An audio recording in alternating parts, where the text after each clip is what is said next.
Hello, hello. Thank you guys for joining in. Welcome to my channel. Welcome to the College for You YouTube channel. We're going to go ahead and get started in about 1 minute. Thank you so much for your patience.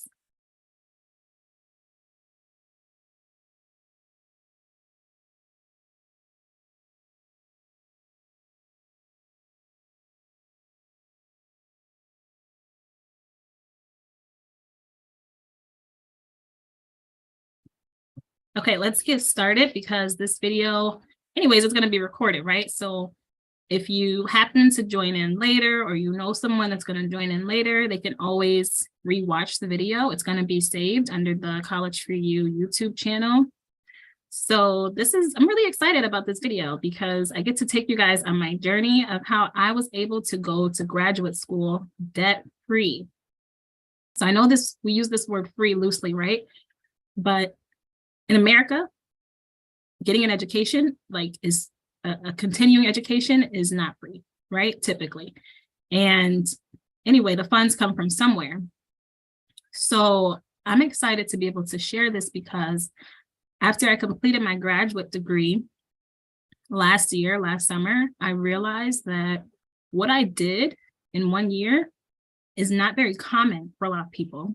And a lot of people have asked me, how are you able to go back to school, finish your degree in just 1 year out of state, a master's degree?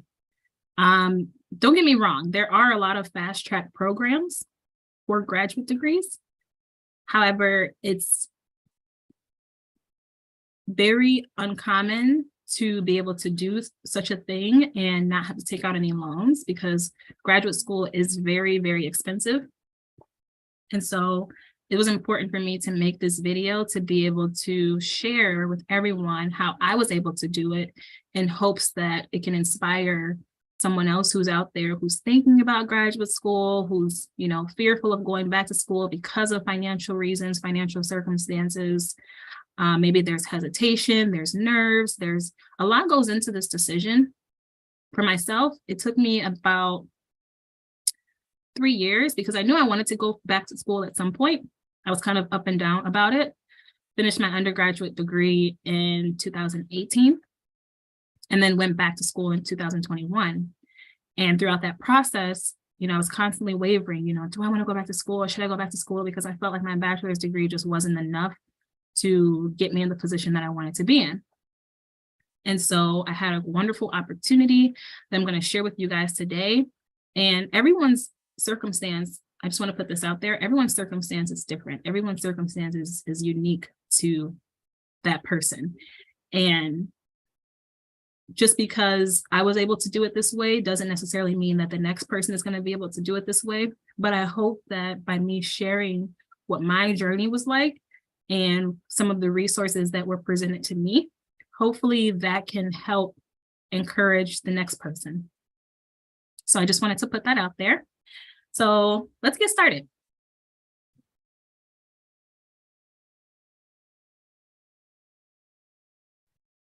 So I know I kind of just gave you guys a little bit of a splurge, but just a little background. My name is Tami Williams. I got my master's degree in public administration from the University of Maryland, as I mentioned last summer, class of 2022. Shout out to the Terps. And I now work as a public policy manager for a nonprofit in Minneapolis. In addition to that, some of you may know, some of you who are familiar with College for You, you will also know that I'm the founder of College for You, launched it back in January of 2020. So it's now been 3 years. College for You is an online learning center that is designed to guide young people towards opportunities for success by focusing primarily on trade school, financial literacy, and entrepreneurship.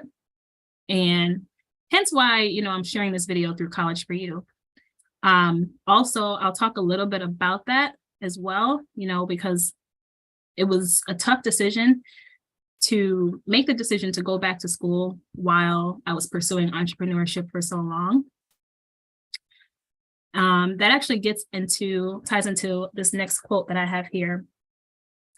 It says, you have to be willing to get out of your comfort zone in order to grow. Opportunities often require sacrifice. What are you willing to sacrifice? So this is something that I talk about a lot because as I'm getting asked all these questions, what a lot of people don't, I guess, fully know or understand is that anytime you're making a life-changing decision or anytime you're making a decision that's going to put you out of your comfort zone, it comes with some sort of sacrifice. And so before you make that decision, you have to first, dive deep into yourself and realize, like, what am I willing to give up? What am I willing to sacrifice so that I can get to the next stage in my life?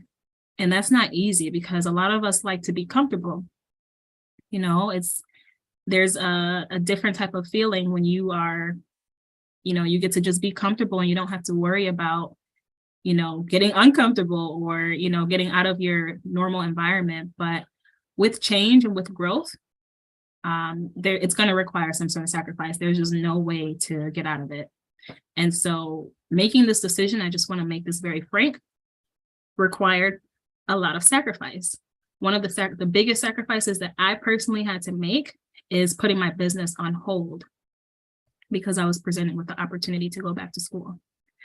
So if you're like me and you watch these YouTube videos and you just want to get straight to the point, you don't want to hear about all this extra stuff, let me just give you my journey in a brief nutshell. So I'm going to talk about these points thoroughly, but I first want to, just for those that are impatient, just tell you what my journey was like and how I was able to go to school debt-free in a nutshell. So first things first, I applied to graduate school, right? I knew that I specifically wanted to be on the East Coast in the DMV area. And so because of that, I applied to schools out of state. So I applied to Maryland. I was living in Illinois at the time. Next step, got accepted, thankfully. Didn't know what to expect, actually. I remember applying to the school in May of 2021. Got accepted in June 2021, and I moved in July 2021. So everything happened over the course of like less than 90 days, less than 60 days, actually. Then after that, after applying, after getting accepted, I was then offered something called a Dean's Fellowship. So I had never heard of this. Maybe some of you know what a Dean's Fellowship is, but at the time I didn't know what it was. I hear scholarship, but I didn't know what a fellowship was. And so I'll talk about that later. And then also following that, someone had mentioned to me, graduate assistantships. And I know a few of my friends that also, were working graduate assistantships. And so because of that, I was able to go on the school website, search for their assistantships. If you don't know what a graduate assistantship is, please hang tight. I will talk about that in just a moment. But I got accepted, got an assistantship, was accepted into that position. And then after that, worked with my advisor to create an academic plan. So some things to consider before I get more into the nooks and crannies of everything. There's a few things that you have to consider when you make this decision. So myself, I'm unmarried and I don't have children. So making the decision to go back to school was a lot easier for someone like me. When I talk to my friends who do have spouses or do have children, it's a lot more difficult because they have to take into consideration their children, their spouse may have a job. And so this whole video is not entirely geared towards individuals in this circumstance. It's more geared towards those who have a lot more flexibility. However, I mean, there's still options of course, for people who have children, people who are married, but being able to just easily relocate to go back to school, I know is not as simple for a lot of people. So you do have to consider those two things. You also have to consider, your current job, what are you doing now? How does that tie into you going back to school? Your finances. A lot of times when people make the decision to go back to school, especially for myself, I went full-time. I was a full-time grad student. And so I had to take a step back financially. I had to leave a salaried position and receive a part-time income. And on top of that, anyone knows, when you're a student, you have to really budget yourself because your finances are thin. And lastly, location. A lot of the times there's opportunities out there, but they might not be in the environment that we're used to. They're going to be in a different environment. And so if you are someone that's considering going back to school and you have flexibility, you're willing to relocate, then I can tell you that you're going to have a lot more opportunities.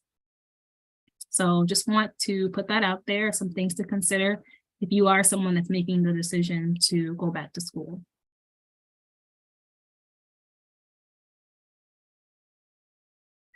So one thing I like to say is that college is like dating, right? You want to find a college that's going to help you, that's going to be mutually beneficial, right? And although you have to shop around, test the waters a little bit with different colleges, different universities, it's important that you make sure that you're looking at a school that's also going to gain something from you just as much as you're going to gain from them. Why do I say that? Some schools are looking specifically for a certain demographic, a certain age, someone with a certain background. They might be looking for minority students. I know that after all of the social unrest, a lot of colleges were paying closer attention to their applicants and making sure that they're actively recruiting students of color. So I always like to say college is like dating because you do have to, make sure that you're looking at options that are going to be beneficial to you, but also what are you bringing to the table as well. So then with that, here's a couple of tips for choosing a school. I always say apply in-state and out-of-state. As I mentioned in the very beginning, to set the tone, you have to be willing to get out of your comfort zone, right? I moved from Minnesota to Iowa to Illinois to Maryland, back to Minnesota, which is not easy for a lot of people because moving is hard. Starting over is hard. Making friends is hard. Starting a new job is hard. Everything is hard, right? But at the end of the day, it really is beneficial to your growth. And so that's why I'm a huge advocate of students applying out of state as well, because you gain so much experience and you learn so much about yourself when you make the decision to put yourself in a different environment. So as I mentioned before, it's important to search for schools that will be mutually beneficial to you and also to the school. So as I mentioned, sometimes schools are looking for minority enrollees. They might have a small cohort that they're looking to expand. They might, you might stick out to them because of your GPA. And they might have a great program for your major, your field. And so all of those things are important to take into consideration. You don't want to just apply anywhere just to get it out the way. You want it to be impactful. You want it to be meaningful.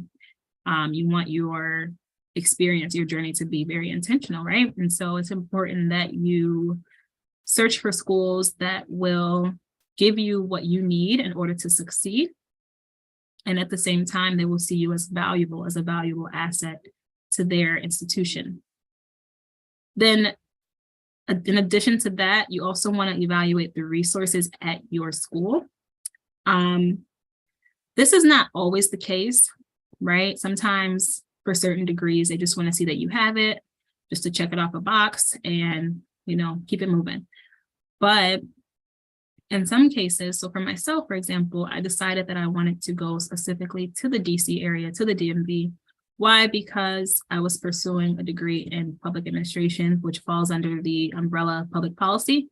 And DC is like the hotspot for policy.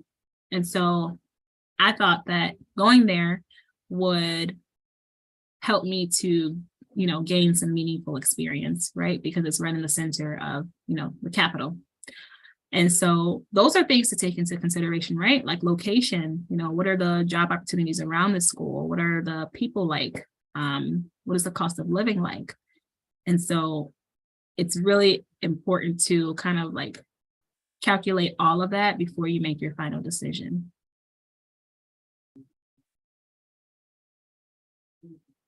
Okay, so now we're going to get into this Dean's Fellowship that I had no idea what it was until I actually was offered it.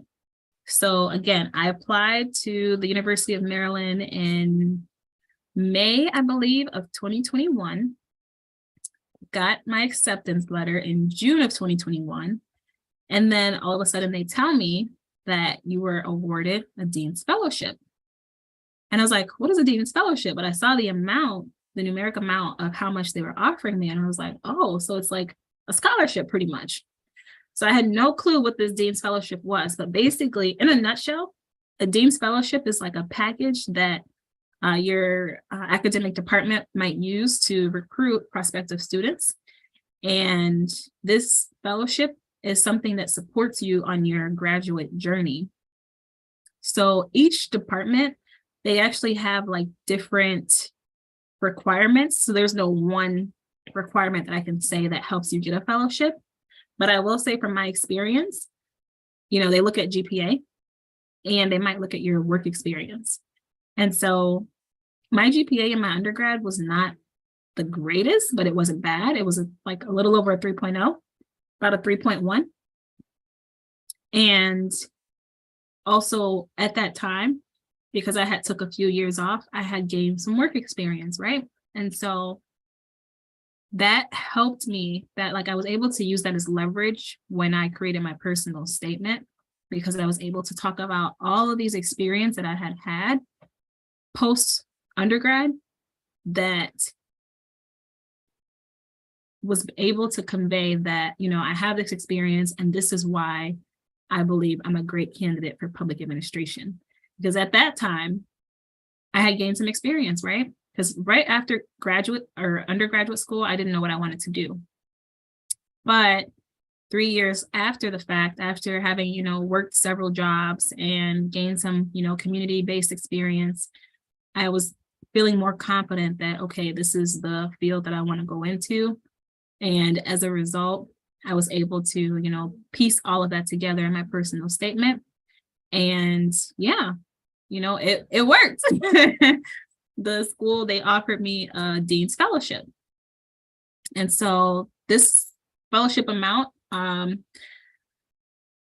they basically awarded me roughly $1,800-ish per credit hour or per class. I don't remember per se. I believe it was $1,800 each class that I took for my graduate degree. And so that already was going to help me a lot to pay for college, to pay for my graduate classes, because if you know anything about graduate classes, they are very, very expensive. So this Dean's Fellowship was already going to take care of like almost half of my tuition. but there's still more, you know. My entire cohort, my entire program for public administration, I think was roughly 60K-ish. So the fact that I was awarded this Dean's Fellowship gave me a lot of made me feel more calm about making this decision. It alleviated a lot of weight on my shoulders because I knew that, okay, this would pay for some of it, but my decision wasn't final because I still wasn't going to take out any loans. You know, I learned my lesson from undergrad and from launching College for You to teach people about financial literacy. So in my mind, I was not prepared to take out any loans by any means necessary. So then how was I able to pay for the rest of my classes? Is through something called a graduate assistantship. So when I first heard of a graduate assistantship, I thought that this was like a student job, a part-time position, right? I was halfway right. This is a part-time position, but also it's really meaningful. It's not just like you're sitting at a desk and just like not doing anything, you know? You actually gain practical work experience from a graduate assistantship. And in addition to that, they actually help you pay for your tuition. So not only do you get a stipend, a salary stipend that is paid out to you over the course of your graduate journey, but you also get reimbursed for your tuition, which is awesome. So they have part-time and full-time assistantships. If you take 9 or more credits as a graduate student, you're considered full-time.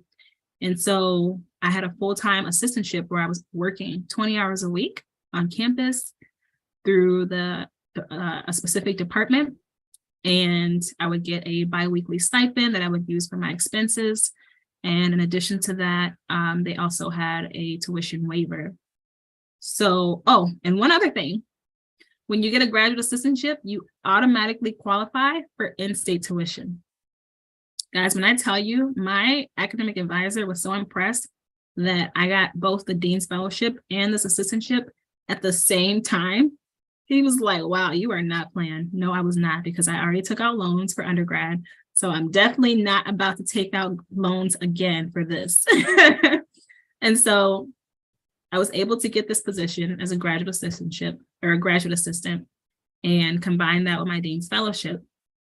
So now the next step is make a plan with my academic advisor. How much am I going to have to pay out of pocket? And he was able to help me map out my fall semester classes, also had to take a winter class, my spring semester classes, and then summer classes. So he basically let me know, okay, here's the plan. You can finish in a year and you'll have to come out of pocket X amount. We're going to get to that X amount in just a moment.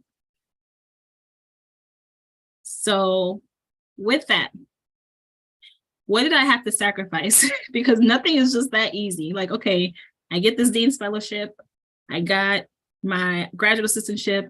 Most of my tuition is covered at this point. Okay, now I have to move. I have to figure out, okay, when can I move? Have to find, figure out where I'm going to live when I make this transition across the country. So what did I have to sacrifice in that process? The two things I had to give up. Full-time salary was number one. I was already working, had a full-time job, good benefits, had a great work environment, loved my supervisor. Like everything was like peaches and cream. But I was not able to grow in that position. And so I knew that, I had to sacrifice. I had to give this up momentarily so that I can enjoy the reward in the end. And also one other thing I had to sacrifice. So many people have been asking me what happened to the College for You app. Well, I also had to give that up. If I'm going to go back to school and I'm only going to be working part-time, College for You was something I was doing not full-time, but on the side. And the app came with a monthly expense. So here's the tea. I had to cancel my app subscription so that I could focus on going back to school and being a full-time student.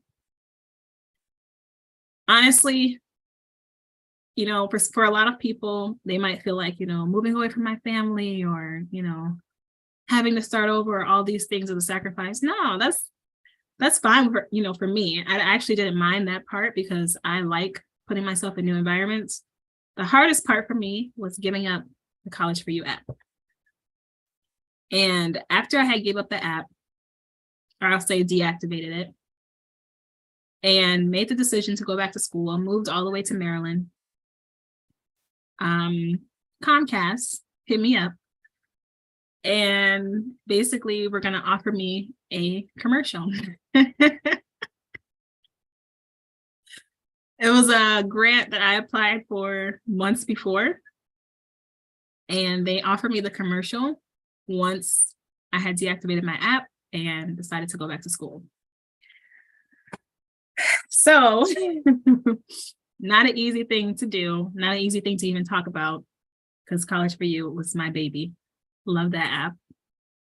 But I had to give it up because I was also thinking, when am I going to have an opportunity to go back to school and not have to pay anything? And if you know me personally, you know that I'm all about like security, and it's great being an entrepreneur, but at the same time, your finances are like a hit or miss. 1 month you can be doing great, the next month you might not make anything. And so having my education, I felt like was going to be, my backup. And when would I ever have this opportunity again? So I made the hard decision to deactivate the College for You app. But that's okay, because I was still pretty active with College for You. I was still doing workshops. I was still teaching Zumba. And so fortunately, the app had to, be removed from the picture, but the brand was still there. So how was I able to sacrifice? I talked about this a little bit, but I was living in my own 1-bedroom apartment in Illinois prior to moving. So I knew that moving all the way on the East Coast in Maryland, one of the most expensive states in the US, that having my own apartment on a part-time salary was not gonna cut it. So I had to have roommates or housemates. So I found 3 young ladies and we came together, got a house, rented a house. They were awesome. So I don't even feel like that was a sacrifice, because I thoroughly enjoyed living in that house, having those roommates. They were awesome. Had to keep myself on a strict budget. So that means no coffee. That means, just really like limiting what I was used to spending money on, whether it was going to get pedicures or, paying a lot of money to get my hair done. I had to cut a lot of that out. But honestly, it was a blessing in disguise, because I learned how to do my own hair as a result. Because getting your hair done on the East Coast can be very expensive. So I watched YouTube and I learned how to do my own hair. Side gigs, as a full-time student and even working a part-time assistantship, that part-time assistantship felt like a full-time job. It was 20 hours a week, but honestly, it felt like 30 or 40. I'm not gonna lie. So it can be tough having a side gig, but if you absolutely need to, I strongly encourage it. One of the things I did on the side was I tutored Spanish, and I also taught Zumba a few times. And that helped me to have a little bit of extra, spending money, a little bit of wiggle room. In addition to that, shout out to my mom. She also helped me. So yes, so you do have to think about, make sure that assistantship, if you decide to work, to have an assistantship, that salary is going to help you pay for your main essentials. And then if you need wiggle room, that's when I would encourage you to have a side gig, because it will help. How else was I able to sacrifice? Relocating, of course. I relocated from Illinois all the way to Maryland, all the way across the country. But I had also wanted to go to that area and experience what it was like to live on the East Coast as well. So that was pretty dope. And then also, as I mentioned, with College for You, it was not easy letting go of my app, but I was able to still be active with my business by still doing workshops, still being active on social media, still keeping in touch with business partners, etc. So what's the catch? I promise we're almost coming to the end. I don't like to talk for too long. So what is the catch? Because some people think like, okay, you didn't just go to school, just for free. Like something had to happen. You had to there had to be a catch to this. There is, I feel like 85% of the time, yes, there is a catch. So this video is, I wanted to be super transparent. So there are a couple of catches, I guess, if you want to call it a catch. But for two classes, so prior to me making the decision to go to University of Maryland, I had took 2 graduate classes online as I was considering going back to school. So 2 graduate classes in public administration through a different university in Illinois. And at the time, my employer, they reimbursed me for those classes. Those classes averaged, I want to say, about $1,800 a piece. And thankfully, my employer was able to pay for that. I think I came out of pocket a couple of dollars. I'll give you guys a grand total of what my out-of-pocket expenses were in just a second. But in addition to those 2 classes and my employer reimbursing me for those, you have to take winter and summer classes. If you want to finish in the span of a year, there's no winter break. There's no summer break. So I did have to take one winter course, which actually wasn't that bad. I really enjoyed it. So it was like maybe 2 or 3 weeks long. Very fast paced. I think once or twice a week, we had to literally meet from like 9 to 5. Not even joking. But I enjoyed the class, so that made the experience a lot better. And then in the summertime, when I finished my program, I had 2 classes to take, plus my capstone, my final project. So needless to say, my summer was very intense, on top of having to find a job. And when I finally found a job, I had to relocate in the middle of completing my capstone. Again, what are you willing to sacrifice? Because that was a lot. That was a lot for one summer, taking 3 classes. You're like freaking out, stressing out because you're about to finish school. You have to find a job.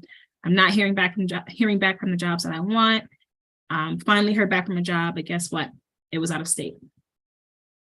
Not only was it out of state, but it was in a state that I had no plans on going back to. But it worked out. It worked out. I got a really good opportunity and I'm enjoying it so far. And so this is what I mean when I say, you really have to be willing to get out of your comfort zone to have opportunities like this.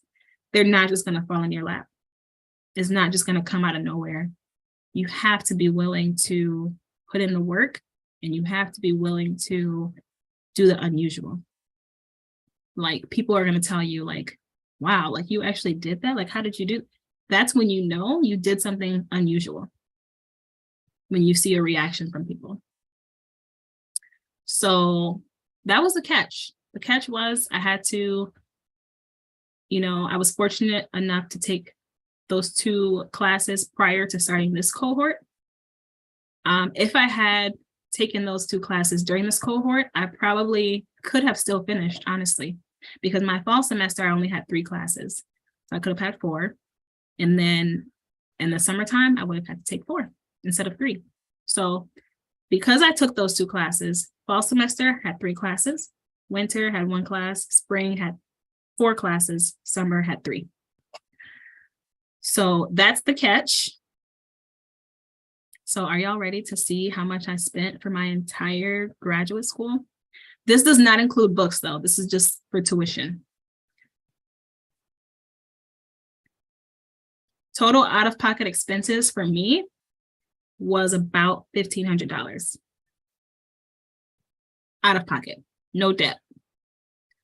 What does that mean? That means that there was a remaining balance from some of my classes where I had to pay out of pocket. But thankfully, it wasn't all at the same time. It wasn't like, oh, you finished the semester, you got to pay $1,500. No. $80 I had to pay for the winter class because my tuition reimbursement for my assistantship only covered so much for a winter class. So I had to pay $80. Thankfully, I was able to do that. Even with working a part-time job, again, budgeting. And then I paid about $800 after I finished my summer classes. That was my remaining balance in order for me to get my diploma. The remainder expenses came from those 2 online classes. So the ones that my employer reimbursed me for, I still had a leftover balance. So altogether, roughly, I spent about $1,500. $1,500 out of about $60,000. Guys, you can't beat that. Cannot beat that. So in all, if you're in the position to make these type of sacrifices and you want to go back to school, please, please, please, please, please be willing to apply out of state, be willing to put yourself in a different environment, and I guarantee you will gain so much from it. So much from it. If we are complacent, then we can't expect anything abnormal to happen, anything out of the usual to happen. We can't expect to grow mentally, physically, emotionally. So with that being said, that was how I was able to go to graduate school debt-free. I was able to walk away without having any graduate loans in my name, and I'm so excited that I made the decision. It was not easy. I cried a few times because, financially it was a little bit difficult, but I will say that with the assistantship and with me having housemates, that my bills were always paid. I just couldn't do as much as I was used to doing, but it was only for 1 year. Only for 1 year, 1 year of sacrifice. So if you're thinking about grad school and, you still have any lingering questions, please feel free to either drop them in the comments below, or you're welcome to reach out to me personally. My contact information is in the description below. And if you enjoyed this video, you gained something from it, it inspired you, it encouraged you, please, please, please subscribe below. Please share it with a friend. Please come back and, watch our other videos. I'm going to try to post more on YouTube because I realize that I have a lot of experience that I want to put out there and share with the world. So thank you guys so much for tuning in, and I hope to see you next time.